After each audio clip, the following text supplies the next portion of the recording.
Hello students, welcome you all in history self study. Last हमने जो topic किया था वो था इवेंट्स ऑफ 1857 रिवॉल्ट, और आज हम डिस्कस करने जा रहे हैं causes of the failure of 1857 and इसके क्या रिजल्ट्स आए 1857 की रिवॉल्ट की, वो हम डिस्कस करेंगे। तो सबसे पहले आ जाता है lack of general plan and central organisation.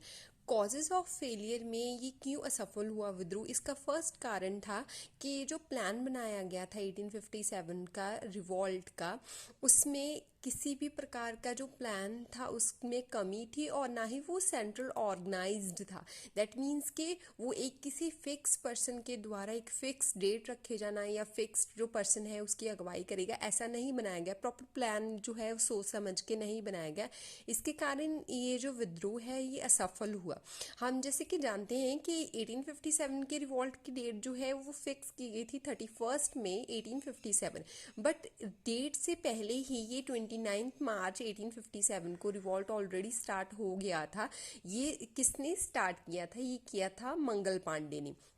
Mangal Pandey जो कि इस विद्रोह का पहला शहीद माना जाता है, उसने ये विद्रोह ऑलरेडी 29 मार्च 1857 को डेट से पहले ही स्टार्ट कर दिया। और इसके बाद मेरठ में 10 मई 1857 को ये रिवॉल्ट हुआ। मतलब कि हर जगह पे फिक्स डेट की बजाय अलग अलग डेट्स पे विद्रोह हुए हैं, जिसके कारण ये विद्रोह असफल रहा। उसका रीज़न क्या है कि ब्रिटिशर्स को टाइम मिल गया। क्यों?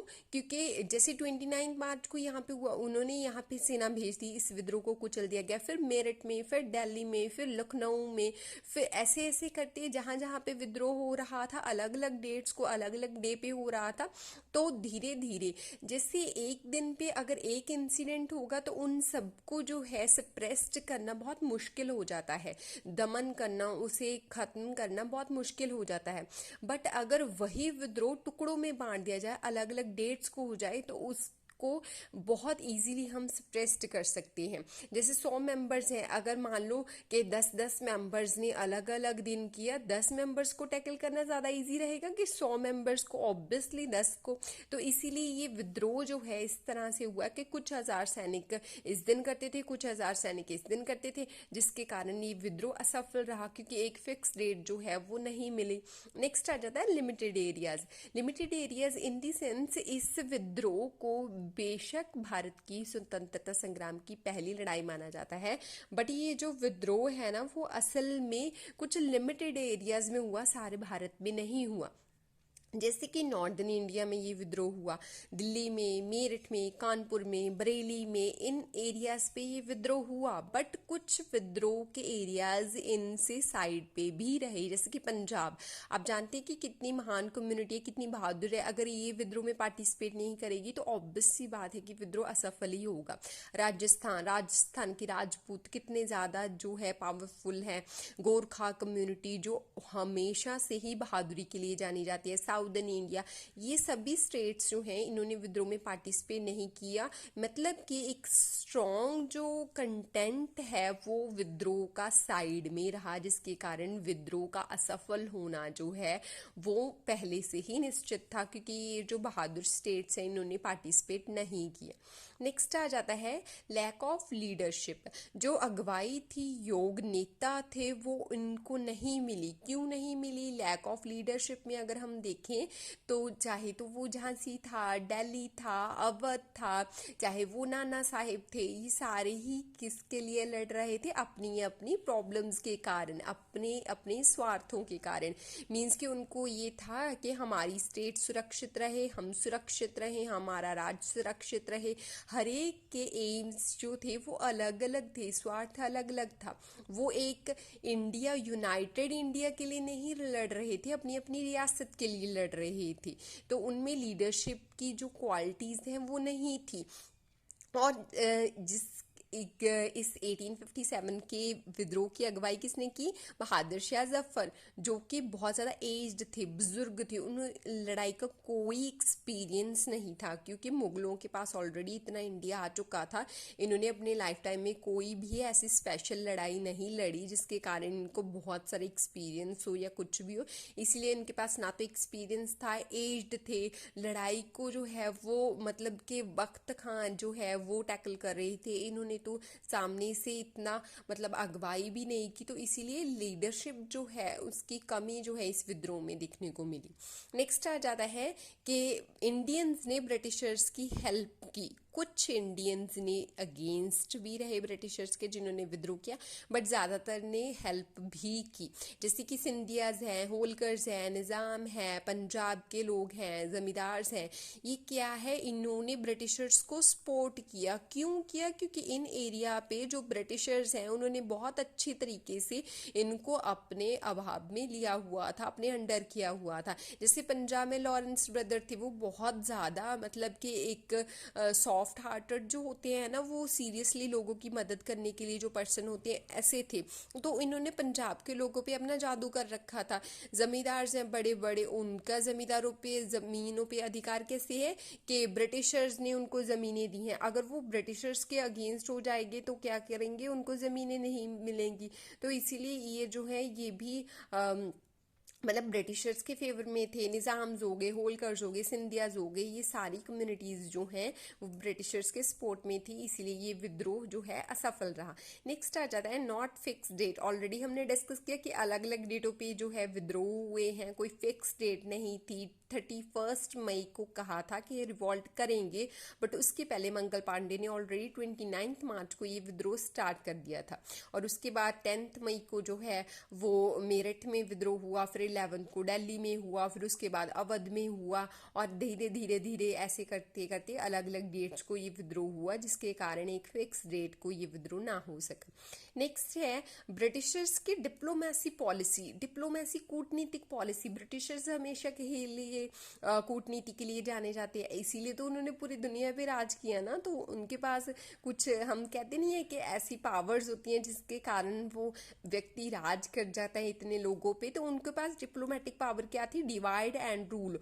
वो बांटो और राज करो की नीति पे जो है, रूल करो की नीति पे इम्प्लीमेंट करते थे। उन्होंने क्या किया, हिंदुस्तान में प्रॉब्लम्स देख ली कि हाँ जी हिंदुस्तान में क्या है, हिंदुस्तान में धर्म है, जातियां हैं, इनके ऊपर हम रूल कर सकते, कैसे? डिवाइड एंड रूल की पॉलिसी अपना के। तो उन्होंने क्या किया कि इन्होंने कहा कि अच्छा जी हिंदुस्तान जो है हिंदुओं का देश है, बट जो अगुवाई कर रहे हैं वो बहादुर शाह जफर कर रही है कि देखो अगर तो आप जीत गए बहादुर शाह जफर जी, आप मुगल हो, आप मुसलमान हो, अगर आप जीत गए, ज़्यादातर मेजॉरिटी जो है वो हिंदुओं की है, उन्होंने आपको देश में से बाहर निकाल देना है, ठीक है। और जो जब हिंदुओं के पास गए तो उन्होंने बोला कि आपका लीडर कौन है? बहादुर शाह जफर, एक मुसलमान है, अगर वो जीत गए तो वो क्या करेंगे, आपको भारत में से बाहर निकाल देंगे। तो इस तरह से डिवाइड एंड रूल की पॉलिसी इन्होंने अपनाई। लास्ट में हमने रिजल्ट देखा है कि 1947 को 15 अगस्त को कैसे भारत दो हिस्सों में बंटवारा कर दिया गया, मुस्लिम लीग बनी, और वो सिर्फ और सिर्फ ब्रिटिशर्स की डिवाइड एंड रूल पॉलिसी के कारण ही बनी कि हिंदू और मुसलमानों में जो है आपस में वैर विरोध पैदा हो गया। नेक्स्ट आ जाता है British means of communication. Britishers के संचार के साधन बहुत ज़्यादा स्ट्रॉन्ग थे, railway, Telegram, postal system already Lord Dalhousie ने बनाए हुए थे। इसके कारण क्या हुआ कि भारत में एक जगह से दूसरी जगह पे संदेश भेजना, सैनिकों के भेजना, खाद्य सामग्री भेजना, हथियार भेजना बहुत इजी हो गया, जिसके कारण ये बहुत ज़्यादा हेल्पफुल रहे 1857 के रिवॉल्ट में, और इन्होंने विद्रोह को ख़त्म करने के लिए, उसका दमन करने के लिए बहुत ज़्यादा सपोर्ट की ब्रिटिशर्स की। नेक्स्ट आ जाता है कि रिजल्ट्स ऑफ 1857 अपराइजिंग के क्या थे, इसके नतीजे क्या थे। नतीजों में अगर हम पहले देखें कि end of companies rule, company के शासन का अंत होना। कंपनी कब आई थी? 1600 में भारत में आई थी। ईस्ट इंडिया कंपनी जो है 1600 में भारत में आई थी। ईस्ट के देशों से, पूर्वी देशों से व्यापार करने के लिए इंग्लैंड से एक कंपनी आई थी जिसे ईस्ट इंडिया कंपनी बोला जाता है, और ये 1600 में आई थी। इसने बहुत अच्छी तरीके से 1857 तक रूल किया, किया 1757 से, प्लासी की लड़ाई से इसने बहुत अच्छे से भारत पे राज्य करना स्टार्ट कर दिया। पहले व्यापारी थे, फिर यहाँ के राजा बन गए। 1857 तक सफलतापूर्वक विद्रोह यहाँ पे जो है इनके खिलाफ विद्रोह भी होते गए। बट 1857 के इतने बड़े महासंग्राम के बाद इंग्लैंड की क्वीन ने ये सोचा कि नहीं, ये तो संभव नहीं है। अगर ईस्ट इंडिया कंपनी वहां पे रहेगी तो लोग विद्रोह करते रहेंगे। इसीलिए क्या किया, इसको 1600 में जो ईस्ट इंडिया कंपनी आई थी 1857 को इसको खत्म कर दिया गया, और इंडिया जो है वो डायरेक्ट ब्रिटिश क्राउन इंग्लैंड के अंडर चला गया। अब इंग्लैंड से ही भारत पे शासन होगा, यानी कि अब गवर्नर जनरल जो है वो एंड हो गए और उसकी जगह पे वाइस रॉय जो है वो इंडिया पे रूल करने लगे। नेक्स्ट आ जाता है end of the Mughal dynasty. Mughal dynasty जो है 1526 में बाबर ने भारत में पानीपत की लड़ाई से जिस यहाँ पे मुगल वंश की स्थापना की थी वो 1857 की लड़ाई के साथ खत्म हो गया। आप जानते हैं ना, बहादुर शाह जफर जो इसकी अगुवाई कर रहे थे उनको 1857 में पकड़ के जो है वो रंगून भेज दिया गया। वहां पे ही 1862 में उनकी डेथ हो गई, जिसके साथ मुगल डायनेस्टी जो है हमेशा के लिए भारत में से खत्म हो गई। नेक्स्ट आ जाता है पेशवापन का हमेशा के लिए खात्मा। नाना साहेब जो कि बाजीराव पेशवा के गोद लिए गए पुत्र थे, वो जो है वो यहाँ पे राज करते थे। बट जब नाना साहेब जो है वो मतलब उनको हरा दिया गया था तो उन्होंने क्या किया, वो भागे कहाँ पे, नेपाल को, और इसके साथ ही वहाँ पे उनकी कुछ समय बाद डेथ हो गई, जिसके कारण जो है वो भारत में पेशवाईपन का या पेशवा पद का हमेशा के लिए खात्मा हो गया। नेक्स्ट आ जाता है राइज ऑफ नेशनलिज्म। अगर हम देखें कि 1857 के रिवॉल्ट ने क्या किया, भारत में राष्ट्रवाद की भावना को उत्सुक किया। यानी कि 1857 के रिवॉल्ट के बाद असल में ब्रिटिश को ये रियलाइज हुआ कि इंडियंस को भी उनके बनते हुए अधिकार देने चाहिए। तो ये जो मतलब कि उनके में गुबार भरा है, जो ब्रिटिशर्स के खिलाफ जो फीलिंग्स भरी हैं, वो फीलिंग्स निकालने के लिए सेफ्टी वेल्फ थ्योरी के अकॉर्डिंग जो है INC की स्थापना की गई। यानी कि 28 दिसंबर 1885 को बॉम्बे में जो है वो कांग्रेस जिसे हम बोलते हैं, यानी कि इंडियन नेशनल कांग्रेस जो है इसकी स्थापना की गई। और ये बहुत ही बड़ी पॉलिटिकल पार्टी जो है साबित हुई, और बाद में इसको दो दलों में बांट दिया गया। एक थे मॉडरेट जिन्होंने 1885 से लेके 1905 तक अगुवाई की, और नेक्स्ट है एक्सट्रीमिस्ट जो 1905 से लेके 1919 तक भारत की राजनीति में प्रबल रहे। इसमें जैसे अगर हम देखें A.O. ह्यूम है, सुरेंद्रनाथ बैनर्जी है, दादा भाई नौरोजी है, W.C. बैनर्जी है, इन्होंने मॉडरेट्स ने अगुवाई की। मॉडरेट्स यानी कि नरम दल वाले, संविधान में अहिंसा में यकीन रखने वाले। एक्सट्रीमिस्ट जो हैं वो क्रांतिकारी होते हैं, एक तरह के गरम दल वाले होते हैं। वो कहते हैं कि संवैधानिक तरीकों से आपको जो है वो आज़ादी नहीं मिलेगी, हिंसक तरीकों से मिलेगी। इसमें बहुत फेमस लीडर जो इनके हैं वो है बाल, पाल और लाल, यानी कि बाल गंगाधर तिलक, बिपिन चंद्र पाल और लाला लाजपत राय। तो ये INC की स्थापना किससे हुई, 1857 के रिवॉल्ट का नतीजा थी, क्योंकि एक ऐसी पार्टी जो कि ब्रिटिशर्स के आगे सुधारों की मांग रख सके, ऐसी पार्टी होंद में आई 1857 के रिवॉल्ट के बाद। नेक्स्ट आ जाता है policy of divide and rule.